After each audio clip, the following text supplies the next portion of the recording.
Le pèlerinage se poursuit donc à la Mecque, en Arabie Saoudite. La délégation gabonaise, vous l'avez vu, est actuellement à Mina, où elle accomplit le dernier rite du Hajj. Et dans la foulée, c'est Moussa Ndiengui qui revient justement sur le déroulement du Hajj. Organisation excellente que ce Hajj 2012 organisé par le Conseil supérieur des affaires islamiques du Gabon. Près de 340 pèlerins gabonais prennent part à ce grand rendez-vous qui manifeste le 5e pilier de l'islam. Arrivés à la Mecque, les pèlerins gabonais ont entamé la descente d'Arafat, puis Muzdalifa, suivi de Mina. Le Hajj est d'abord un culte à la fois spirituel, corporel et pécuniaire. Et bien donc, ce qu'on peut retenir à l'intérieur, c'est son caractère commémoratif de l'acte d'Abraham quant à l'élévation de la foi et de la spiritualité de la communauté musulmane. Par ailleurs, nous pouvons aussi retenir que tout se passe dans la béatitude et nous sommes entièrement satisfaits de ce sacerdoce que nous avons observé avec beaucoup de comportements minutieux. Et nous transmettons aussi nos salutations et nos vœux les meilleurs de bonnes fêtes à toute la communauté gabonaise et à la communauté entière, tout comme nous prions aussi pour tous les musulmans du monde, donc que Dieu nous accorde la paix et pour le monde entier ainsi que les non-musulmans. Plusieurs parmi eux ont reconnu les efforts orchestrés par le Conseil supérieur des affaires islamiques quant à l'organisation du pèlerinage. Franchement, d'une manière générale, vraiment, ça s'est très bien passé et vraiment vivement que cette expérience puisse se poursuivre dans l'avenir afin que l'islam continue toujours d'aller de l'avant. Car le message qu'on a à retenir, c'est que c'est cette haute leçon de spiritualité qui enseigne l'homme donc le dépassement, le détachement par rapport au bien de ce monde. Le pèlerinage à la Mecque marque l'accomplissement des 5 piliers de l'islam et fait en sorte que celui qui accomplit le Hajj à la Mecque peut être appelé El Hajj ou Hadja. Après avoir effectué la station d'Arafat, Muzdalifa hier, les musulmans ont campé aujourd'hui pour effectuer le lancement des Jamarats, c'est-à-dire lapider le shaitan. Ici à Mina, les musulmans gabonais vont devoir passer 3 jours avant de regagner la Mecque. Moussa Ndiengui à Mina, à la Mecque en Arabie Saoudite, pour Gabon Télévision. Et puis dans la foulée de la célébration de la fête de la Tabaski hier, les manifestations se sont poursuivies au cours d'une soirée culturelle à l'immeuble Arambo. L'association Zumunchi qui rassemble les Haoussa du Gabon a donc fait revivre le patrimoine Haoussa au grand public, nous rapporte Tassiana Minko et Arnaud Mengue dans cet élément.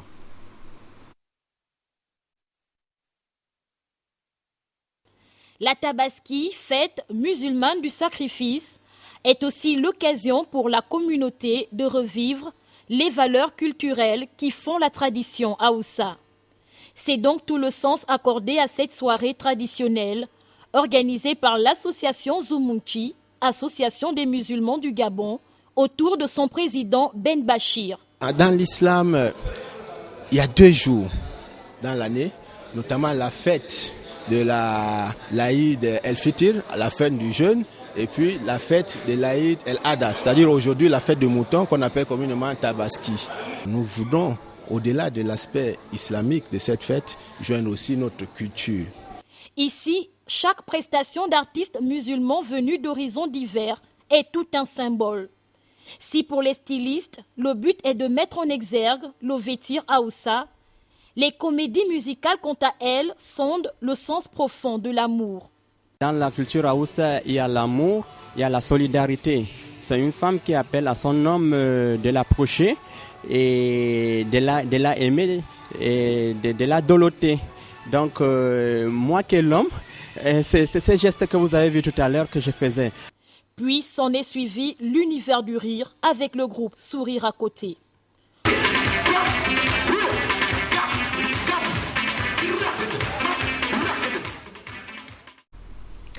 Voilà, nous vous l'annoncions, invité dans cette édition d'information, le ministre délégué à l'Intérieur et Mepopa Nzouti.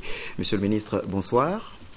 Bonsoir, monsieur Tchibida. Merci d'avoir accepté donc notre invitation.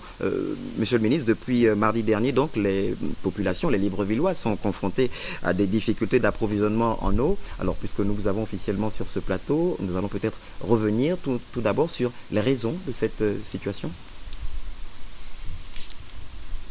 Merci encore une fois, monsieur Tchibinda et toute la direction de la RTG, Gabon Télévision. Effectivement, dans la journée de mardi 23 octobre 2012, il a été constaté une perturbation en fourniture d'eau dans la ville de Libreville. Et plus précisément, à 14 h, l'origine a été identifiée. S'en est suivi une séance de travail entre le ministère en charge des ressources hydrauliques et l'ASEG. 2 prestataires ont été identifiés et commis à la tâche. Il s'agit de Colas pour la constitution de la route et Sobea pour la constitution de la conduite, la reconstitution de la conduite.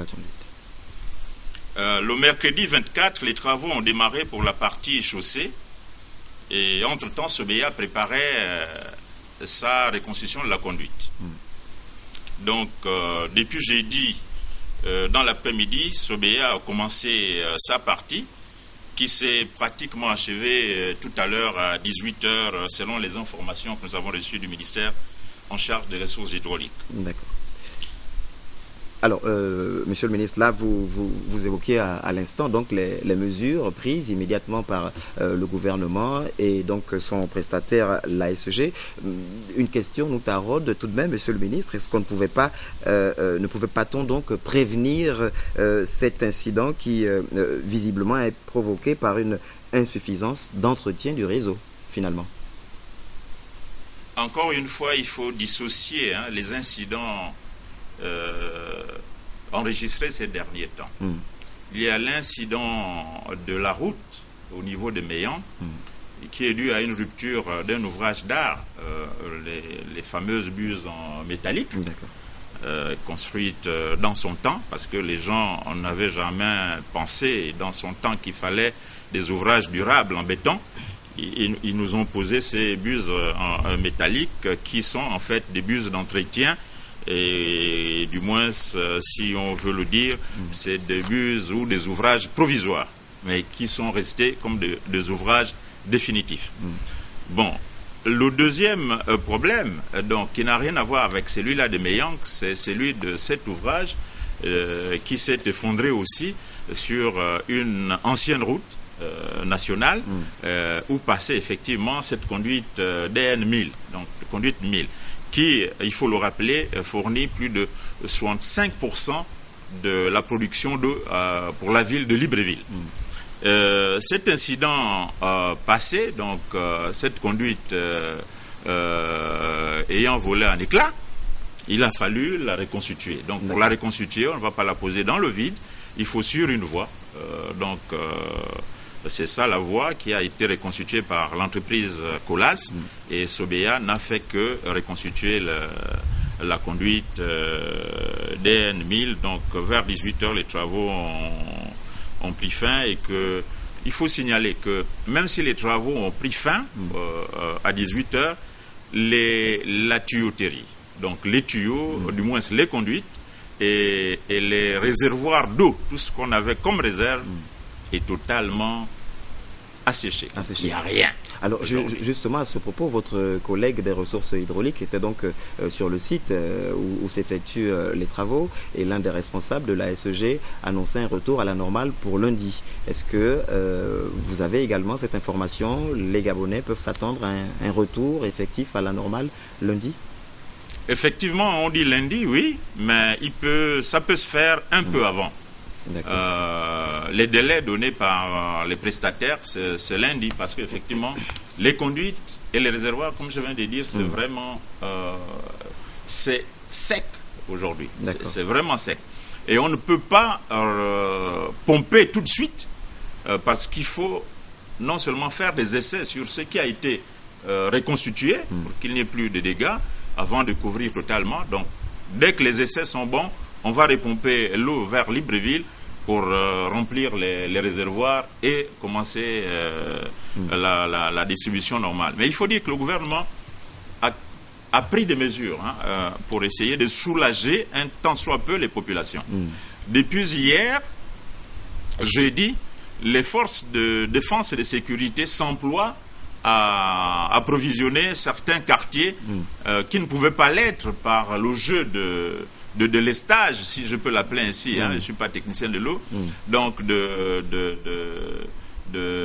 change, parce qu'ils ont défini ça en 2 zones, nord-sud, nord, zone sud, zone nord, et donc il y avait de temps en temps un tout petit peu d'eau, pendant des heures un peu, parce qu'il y a une conduite qui fonctionne quand même, entre Ntoum et Libreville, mais cette conduite ne peut fournir que pour la commune de Libreville que la capacité en 35 et 40% des besoins actuellement. Donc les forces de défense et de sécurité ont par un communiqué que vous avez dû recevoir, signé du général Mangolo. Tout à fait. Donc essayer de soulager un tant soit peu les Gabonais, la zone nord, la zone sud et les centres hospitaliers.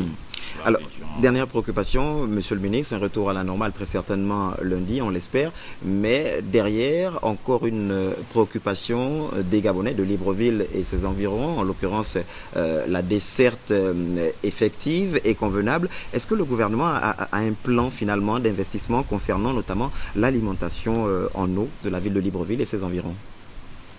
Bon, je crois peut-être que vous n'avez pas le meilleur interlocuteur, mais étant au gouvernement, je fais partie de l'équipe gouvernementale, donc au courant un tout petit peu de ce qui se passe. Je voudrais effleurer cet aspect sans être très exhaustif. Le gouvernement entreprend depuis un certain temps, depuis 2010, des travaux pour renforcer les capacités de stockage et de distribution d'eau de la ville de Libreville.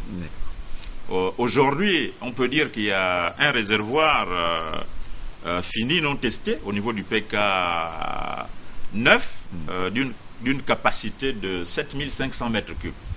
Dès que c'est testé, on va mettre en fonctionnement. D'accord. Au niveau de la cité SNSS, comme vous le constaterez, il y a 2 réservoirs qui s'est construit. Et donc, ces 2 réservoirs d'une capacité de 5000 mètres cubes chacun vont être là pour résoudre le problème, du moins définitivement, de l'alimentation en eau potable de la ville de Libreville. Ça fera à peu près 10 plus 7,5, ça fait 17,5.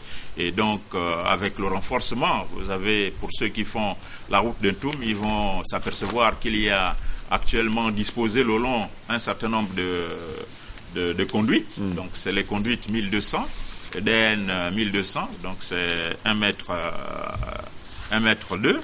Qui ont une capacité d'amener d'eau par jour d'à peu près 140 000 mètres cubes par jour, d'après ce que les techniciens et le ministre des ressources hydrauliques en charge des ressources hydrauliques m'ont donné comme information tout à l'heure, parce qu'il n'a pas pu être là, je voudrais le signaler, parce qu'effectivement, homme de terrain, il est sur le terrain. Exactement. En tout cas, il y a une complicité entre les membres du gouvernement. Voilà. Merci, monsieur le ministre. Je rappelle que nous recevions sur ce plateau donc le ministre délégué à l'Intérieur, Aimé Popa Ntouti, qui venait donc évoquer la situation de manquement en approvisionnement d'eau à Libreville et ses environs. La situation devrait revenir à la normale d'ici à lundi. Merci donc, monsieur le ministre, d'avoir accepté notre invitation. C'est donc la fin de cette édition d'information. Gardez vos positions. Après le générique du journal, vous aurez un magazine. Il s'agit donc du processus de professionnalisation de football au Gabon qui est lancé. Le projet du chef de l'État est une première au Gabon et sur le continent. Il devrait permettre de capitaliser les acquis de la CAN 2012, notamment pour hisser le Gabon parmi les grandes nations de football à l'échelon international. C'est l'objet du magazine signé Bienvenue Minko, Igor Ovunza et Cédric Aleka de la presse présidentielle que vous suivrez à la fin de cette édition d'information. Jean-Augustin Ndiengi, Blanche Mindou Badjina et Charlie Nemoura ont coordonné cette édition d'information. Avec moi sur ce plateau, l'incontournable Jean de Dieu Mamboudou. Il se joint à moi et à l'équipe technique dirigée donc par Yannick Ondo Evon pour vous dire merci d'avoir suivi le journal. On se retrouve demain lorsqu'il sera 20h. Bonne suite des programmes sur Gabon Télévision.